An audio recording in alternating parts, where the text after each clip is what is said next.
Olá, me chamo Mariane da Rosa Loureiro, sou bolsista de iniciação tecnológica no Laboratório de Materiais Poliméricos da URGS, sob a orientação da professora Maria Madalena de Camargo Forte, e irei falar sobre nosso projeto intitulado Influência da adição de goma de cajueiro na cristalização do poliácido lático. Para atender às necessidades da sociedade moderna, por volta do início do século XX foram desenvolvidos os primeiros materiais poliméricos, os plásticos.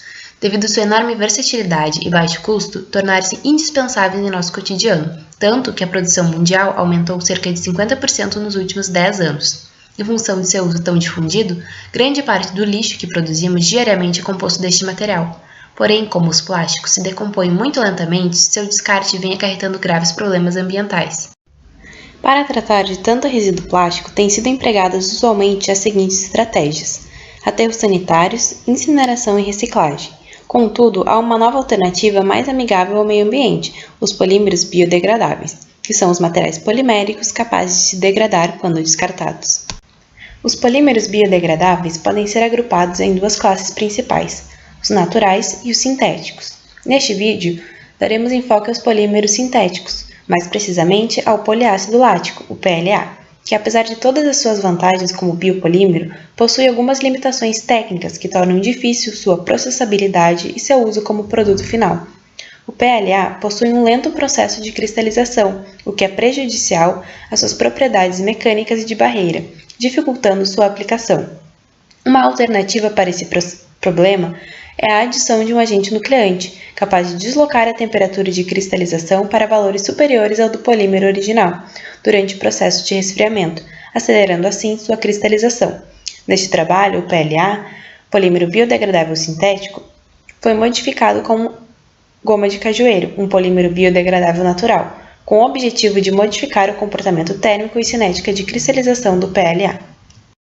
Os filmes foram preparados através do processo de evaporação de solvente. Misturas foram preparadas em solução de clorofórmio contendo 1, 5 e 10% de goma de cajueiro em composição com o PLA. Após a dissolução, foram vertidas em placa de Petri até a total evaporação de solvente. Deste modo, foram obtidos os filmes ilustrados na tela. Os filmes foram analisados por termogravimetria, TGA, calorimetria diferencial de varredura, DSC, e microscopia óptica acoplada com hot stage, a fim de averiguar suas propriedades térmicas. As taxas e condições de cada procedimento são as mostradas na tabela.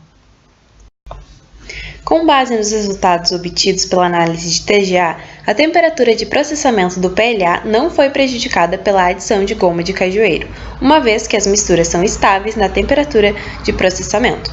A temperatura do pico de degradação mínima observada nas misturas foi de 351 graus, e do PLA puro é de 372 graus. Já os dados obtidos através do DSC permitem a visualização do grau de cristalinidade das amostras.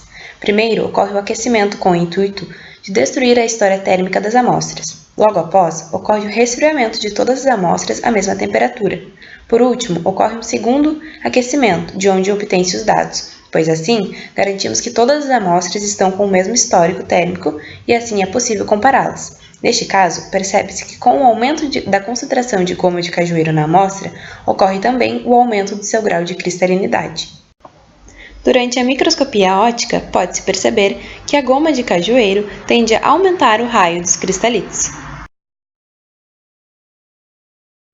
Portanto, através dos resultados obtidos, observou-se que a goma de cajueiro atuou como agente nucleante com deslocamento da temperatura de cristalização em até 8 graus, em um intervalo de tempo menor, facilitando o processo de cristalização. Podemos então concluir que a goma de cajueiro é um bom agente nucleante do PLA e que o avanço dos estudos é promissor para acharmos a proporção ideal de PLA e goma de cajueiro e assim possamos substituir parcialmente os plásticos comuns por este polímero biodegradável.